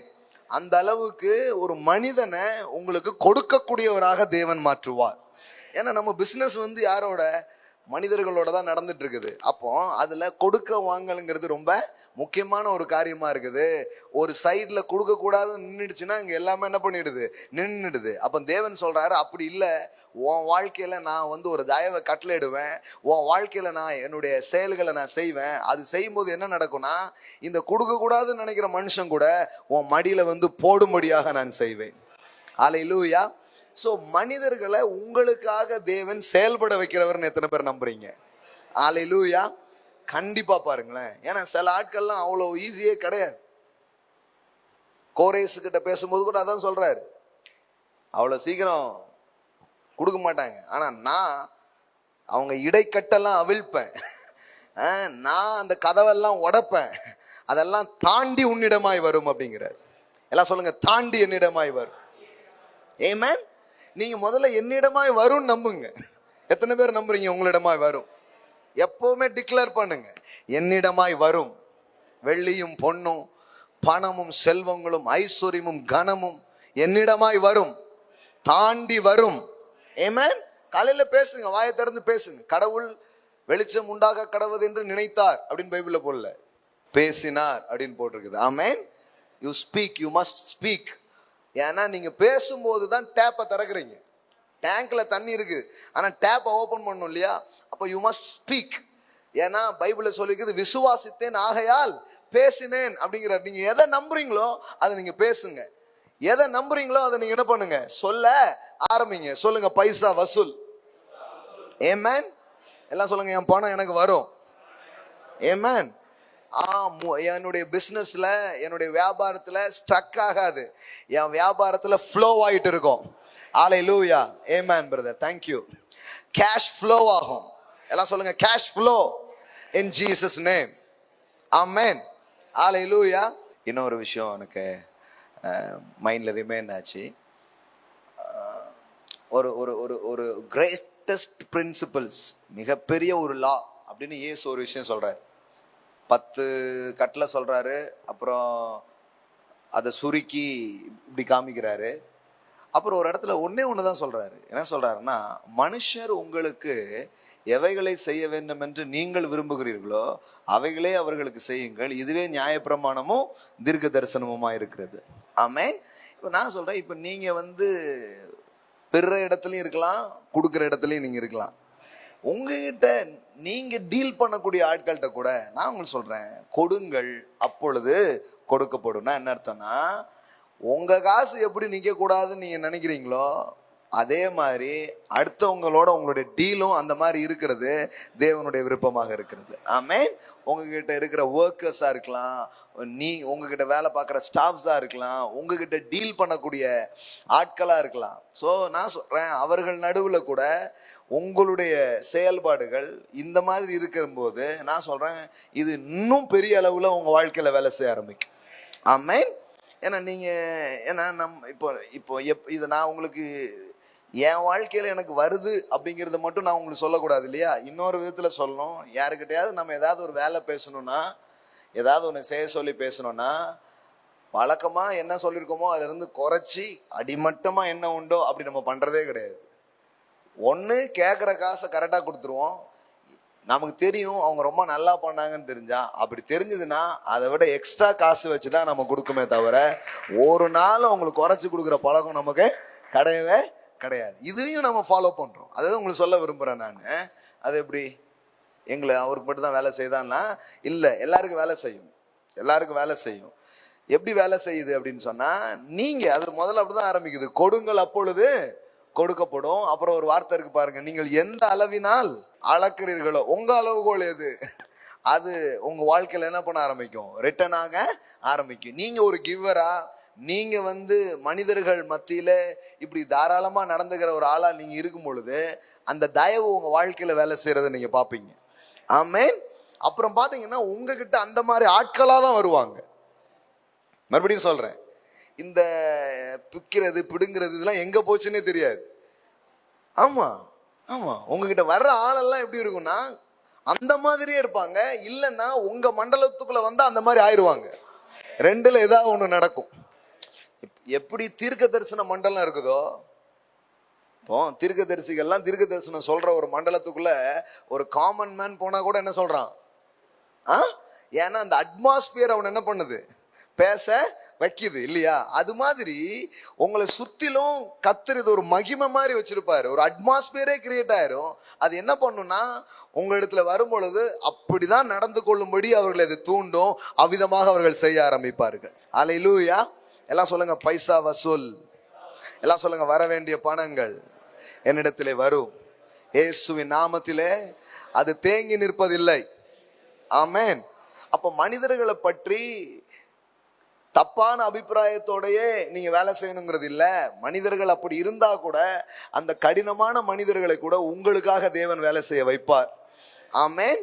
எல்லாம் சொல்லுங்க, எகிப்தியர் கண்ணிலே தயவு கிடைக்க செய்த தேவன் கடினமான மனிதர் கண்ணிலிருந்து எனக்கு வர வேண்டிய பணங்கள், எனக்கு நடக்க வேண்டிய காரியங்களை தேவன் நடக்கும்படியாக செய்வார். ஆமென். அது ஒரு தயவு, அது ஒரு அனுகூலத்தை அவர் கட்டளையிடுறாரு, அது நடக்கும் பாருங்க. இப்ப யாக்கோபு லாபான் கிட்ட வேலை பார்க்கறான். லாபான் யாரு? பொண்ணு கொடுத்த மாமா, தாய் மாமா. ஆனா அவர்கிட்ட இருந்து இவனால காசு வாங்க முடியல பாருங்க. ஏமாத்துறான் ஏமாத்துறான் ஏமாத்துறான், 10 முறை சம்பளத்தை மாத்திட்டானா. அப்படியே இருக்குது பைபிள். நீங்க பைபிள்னா வெறும் பரலோகம் போற கதையா இருக்குன்னு நினைச்சுக்காதீங்க.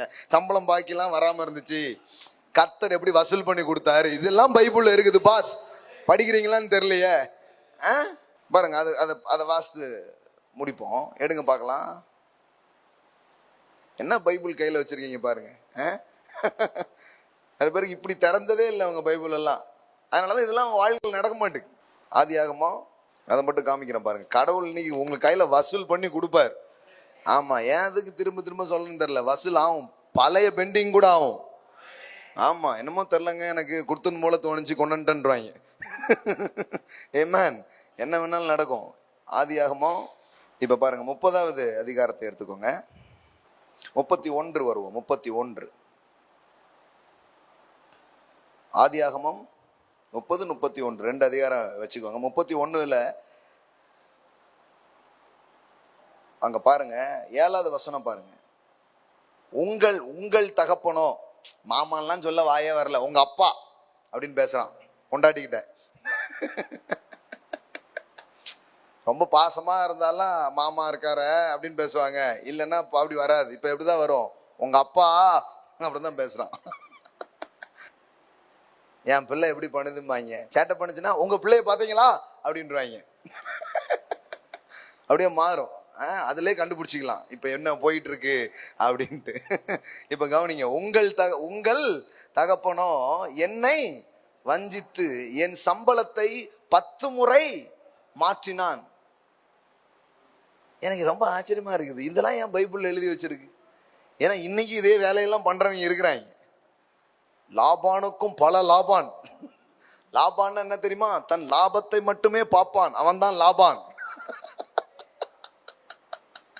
தான் லாபத்துல மட்டும்தான் குறியா இருப்பான். பொண்ணை கொடுத்துருக்கோமே, சரி 4 காசு சம்பாதிச்சுட்டு போட்டுங்கிற ஒரு எண்ணமே இல்லை பாருங்க. யாருக்கு வைக்க போறான்னு தெரியல. பொண்ணை கட்டி கொடுத்துருக்கோம், 1க்கு 2 கட்டி கொடுத்துருக்கான். என்ன பண்ணுவான், சம்பாதிக்கட்டுமே என்ன மாதிரி இருக்கு. உங்களுக்கு புரியுதுங்களா எவ்வளவு கடினமான மனமுள்ள ஒரு மனிதன் இந்த லாபான். இந்த ஆள் கையில இருந்தெல்லாம் பைசா வசூல் ஆகுமா? இந்த மாதிரி கடினமான ஆள்கிட்ட இருந்தெல்லாம் வர வேண்டியதெல்லாம் வருமா? அவ்வளவு ஈஸி இல்லை இல்லையா? இப்ப எப்படி நடக்குது பாருங்க. கடவுள் வர வைப்பார், எல்லாம் சொல்லுங்க, தேவன் வர வைப்பார். அங்க பாருங்க, உங்கள் தகப்பனோ என்னை வஞ்சித்து என் சம்பளத்தை 10 முறை சம்பள மோசடி நடந்திருக்குது யாக்கோபுடைய வாழ்க்கையில. நம்ம வெறுமனையா பாட்டு படிச்சிருக்கோம், வேறுங்கையாய் கடந்து போன 2 பரிவாரத்தோட வந்து பாட்டோட முடிச்சிருந்தோம். ஆனா எவ்வளவு வேதனை, எவ்வளவு கஷ்டம் உள்ள நடந்திருக்குது பாருங்க. சும்மா இல்ல பாருங்க. 10 முறைன்னா என்ன அர்த்தம்? சம்பளம் வாங்குற அன்னைக்கு போய் சம்பளம் வாங்கலாம் நிற்கும் போது பைசா தரணும். அன்னைக்கு பைசா வாங்கலாம் நிற்கும் போது டக்குன்னு 2000 ரூபா கொடுத்துருக்காங்க.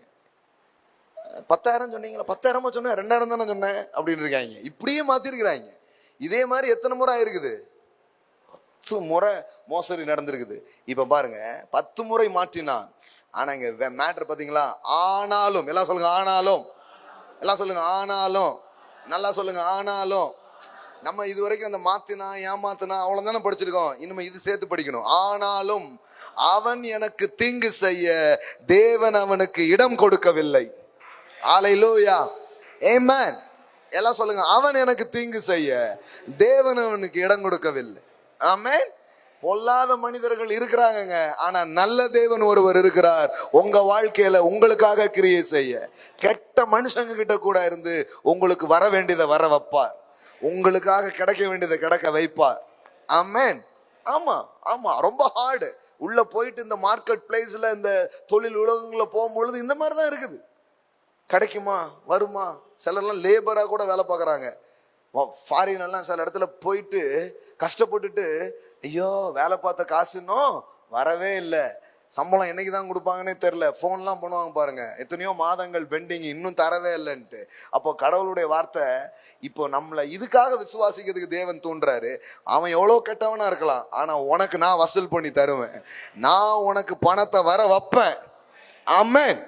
ஹல்லேலூயா. எவ்வளோ சம்பள பாக்கி இருக்கலாம், எவ்வளவோ வர வேண்டிய காசு அங்க தேங்கி இருக்கலாம்.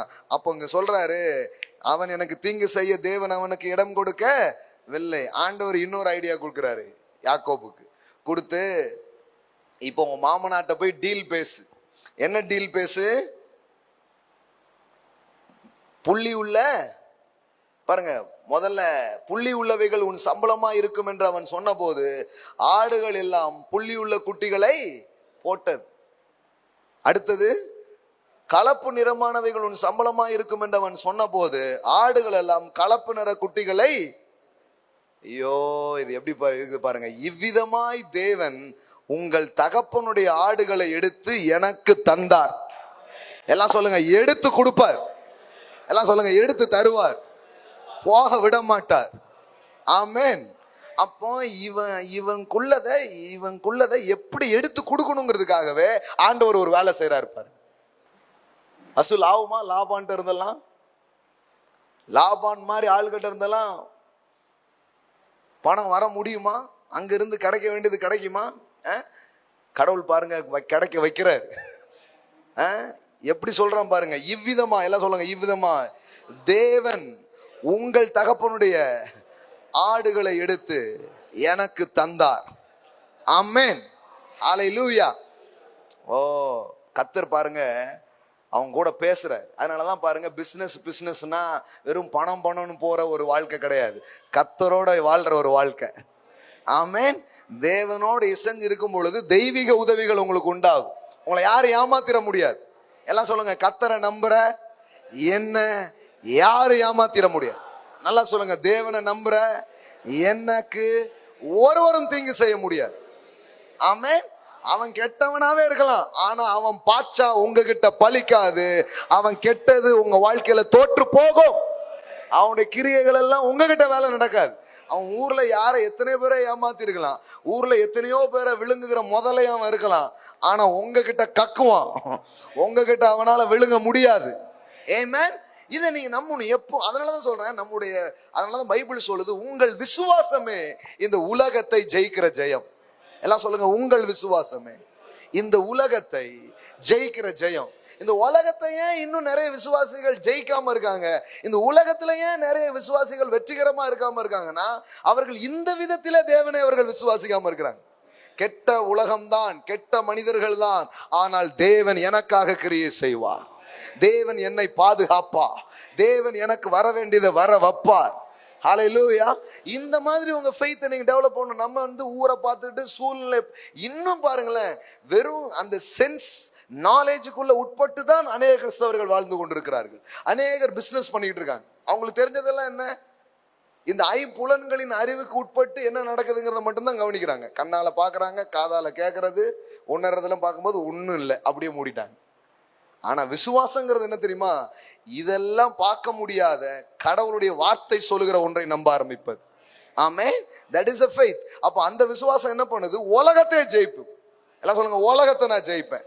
உலகத்தை ஜெயிப்பேன்னு அர்த்தம், இந்த உலகத்துல பொல்லாத பிசாசும் பொல்லாத மனிதர்களும் நிறைஞ்சிருக்கிறாங்க. அப்ப கடவுள் சொல்றாரு, நீ ஜெயிப்ப, நீ ஜெயிப்ப. எந்த நரி தந்திரமும் வாழ்க்கையில பழிக்காது. யார் உனக்கு தீங்கு செய்யறதுக்கு திட்டம் போட்டாலும் அது வாழ்க்கையில நிறைவேறாது. அப்ப அதனாலதான் சொல்றாரு, என்ன சொல்றாரு? தீமை நிறைஞ்ச உலகத்துல உனக்கு நல்லது நடக்கும். ஆமென். நாங்க பாருங்க, இந்த நல்வாழ்வு கூட்டம்னு வில்லேஜஸ்ல நடத்த ஆரம்பிச்சோம், அந்த டாபிக் எல்லாம் போட்டு. அப்ப இதுதான் நான் முதல்ல பேசினேன்.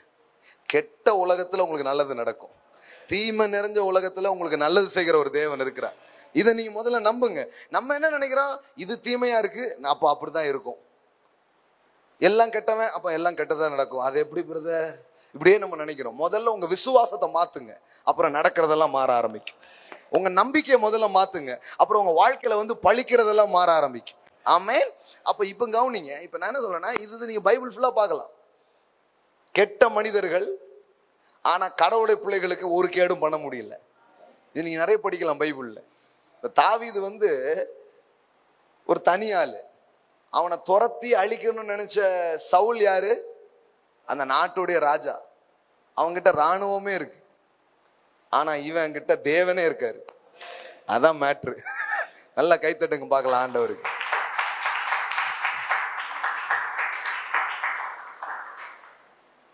சவுல் சொல்றான், அரசாங்கமே நம்ம பக்கம். தாவீது டயலாக், ஆண்டவரே நம்ம பக்கம். ஆமென், ஹல்லேலூயா. ஒரு தனி மனிதன் தாங்க அவன். ஒரு தனி மனிதனுக்கு எதிராக ஒரு நாடு, ஒரு அரசன், ராணுவம் ஒண்ணும் பண்ண முடியல. ஆனா இவன் நினைச்சா அவனை என்ன வேணாலும் பண்ண முடியும். எப்படி ஆயிருக்குது பாருங்க கதை. இவன் போய் அவன் அப்படியே பாத்ரூம் போற வழியில வெட்டிட்டு வந்துட்டாங்க. வஸ்திரத்தின் ஓரத்தை விட்டு வந்து அப்படியே காமிக்கான்.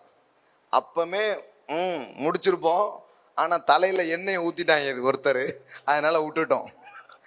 அப்ப யோசித்து பாருங்க எப்படி இருந்திருக்குது பாருங்க. நீங்க அதனால என்ன நினைக்கிறீங்கன்னா, கெட்ட உலகம், கெட்ட மனிதர்கள் எல்லாம் கெட்டது இப்படி நினைச்சிட்டு இருக்க கூடாது. முதல்ல யாக்கோபு சொன்ன வார்த்தையை நீங்க சொல்லுங்க, அவன் எனக்கு தீங்கு செய்ய தேவன் எனக்கு இடம் கொடுக்கவில்லை. எல்லாம் சொல்லுங்க, அவன் எனக்கு தீங்கு செய்ய தேவன் அவனுக்கு இடம் கொடுக்கவில்லை. இது ஒரு முறை மட்டுமல்ல, பல முறை. இப்போ இந்த இடத்துல சம்பாதிச்சு ஏமாத்தணும்னு நினைச்ச லாபானுக்கு முன்னாடி இவன் பெரிய ஆள் ஆயிட்டான். அவனுக்கே தெரிஞ்சிருச்சு, ஐயோ இப்ப கடவுள் அவன் கூட இருக்கிறார், பெரிய ஆள் ஆயிட்டான். ஆனா அவனை விடுற மாதிரி தெரியல, அதனால இவன் கிளம்பி வந்துட்டான். இப்ப நீங்க 24வது வசனம் நீங்க பாருங்க. இந்த யாக்கோபு வந்து மாமனாட்ட சொல்லாமலே சம்பாதிச்ச பணம், மனைவி, பிள்ளைகள்லாம் கூப்பிட்டுட்டு என்ன பண்றான், இவன் போயிடுறான். இப்போ அவனை ஏதாவது பண்ணணும்னு இவன் பின்னாடியே வர்றான் பாருங்க, பின்னாடியே வர்றான். அப்போ ராத்திரில ஆண்டவர் அவன்கிட்ட பேசுறாரு. அன்று ராத்திரி தேவன் சிரியா தேசத்தான் ஆகிய லாபானுக்கு சொப்பனத்தில் தோன்றி, நீ யாக்கோபோடு நன்மையை அன்றி தீமை ஒன்றும் பேசாதபடிக்கு எச்சரிக்கையாயிரு என்றார். இந்த பாரு, பிள்ளைய பாரு, மருமவனை பாரு, மகளை பாரு, பேச்சோட நிறுத்திக்கணும். தப்பா ஏதாவது பேசுன பாத்துக்கோ அப்படின்ட்டு. ஹலோ, ராத்திரிலே அவனுக்கு தோணிடுச்சு, யாக்கோபு கிட்ட என்னதான் பேசணும், அவங்கிட்ட என்னதான் பேசணும். எப்படி பேசுற பாருங்க, நீ யாக்கோபோடு நன்மையே அன்றி, எல்லாம் சொல்லுங்க, நன்மையே அன்றி தீமை ஒன்றும் பேசாதபடிக்கு எச்சரிக்கையாயிரு. என்ன பேசணும்னு சொல்றாரு பாருங்க. என் பிள்ளை அவன்கிட்ட கெட்டது நீ பேசக்கூடாது. அப்ப கடவுளுடைய காக்கும் கரம் உங்க வாழ்க்கையில செயல்படும், பாதுகாக்குகிற கரம் உங்க வாழ்க்கையில செயல்படும், உங்க பிசினஸ்ல செயல்படும். நான் உங்களுக்கு சொல்றேன், யாரோ உங்களுக்கு எதிராக எத்தனை லாபம் வரலாம், பெரிய பெரிய நிறுவனம், பெரிய பெரிய கம்பெனி, பெரிய பெரிய ஜாம்பவான்கள்லாம் வரலாம். ஆனா ஆண்டுடைய வார்த்தை சொல்லுது, அவர் எனக்கு தீங்கு செய்ய இடம் கொடுக்கவில்லை. ஆமென். அப்போ பாருங்க, அதனாலதான் இந்த யாபேஸ் ஜோம் பண்ணும் போதே ஜோம் பண்றான், தேவரீர் என்னை ஆசீர்வதித்து என் எல்லையை பெரிதாக்கி. அவனுக்கு தெரியுது, எல்லை பெரிதாகும் போதே கொஞ்சம் தொல்லை இருக்கும். எல்லையை பெரிதாக்கி தீங்கு என்னை, கொஞ்சம் பேர் வருவாங்க பாத்துக்கோங்க, அது என்ன துக்கப்படுத்தாத படிக்கும் கரம் என் கூட இருக்கட்டும்னு கேட்கிறான். இப்போ அதுதான் காரியம் பாருங்க. எல்லாம் சொல்லுங்க ப்ரொடெக்ஷன், எல்லாம் சொல்லுங்க ஒரு தெய்வீக பாதுகாப்பு, எல்லாம் சொல்லுங்க கெட்ட உலகத்துல, கெட்ட மனிதர்கள் நடுவில் தெய்வீக வளையங்கள், தெய்வீக பாதுகாப்பு என்னையும் என் தொழில்களையும் என் பிள்ளைகளையும் என் குடும்பத்தையும் அது சூழ்ந்து கொள்ளும். ஆமென். அதனாலதான் அப்பதான் தைரியம் வரும், இல்லைன்னா பண்ண முடியாது. அவன் பண்ணிடுவானோ, இவன் பண்ணிடுவானோ, மிரட்டல், அச்சுறுத்தல்கள் எல்லாத்துலயும் வரும்.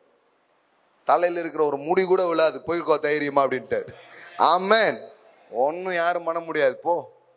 அவன் எனக்கு தீங்கு செய்ய தேவன் அவனுக்கு இடம் கொடுக்கவில்லை. ஆமென். பாதுகாக்கிறார். அது மட்டும் இல்ல, ரெண்டாவது வார்த்தை என்னது, உங்கள் தேவன் உங்கள் தகப்பனுடைய ஆடுகளை எடுத்து எனக்கு தந்தா. எல்லாம் சொல்லுங்க, தேவன் எனக்கு வர வேண்டியதை எடுத்து எனக்கு கொடுப்பார். ஆமென். அப்போ இந்த தொழில் உலகம் அப்படிங்கும்போது உங்களுக்கு அங்க எது பெரிய உதவியா இருக்க போகுதுன்னா, கடவுளோடு உங்களுக்கு இருக்கிற ஐக்கியமும் தொடர்பும் தான் உங்களுக்கு உதவியா இருக்க போகிறது. ஆமென். இல்லைன்னா ரொம்ப கஷ்டம் பாருங்க.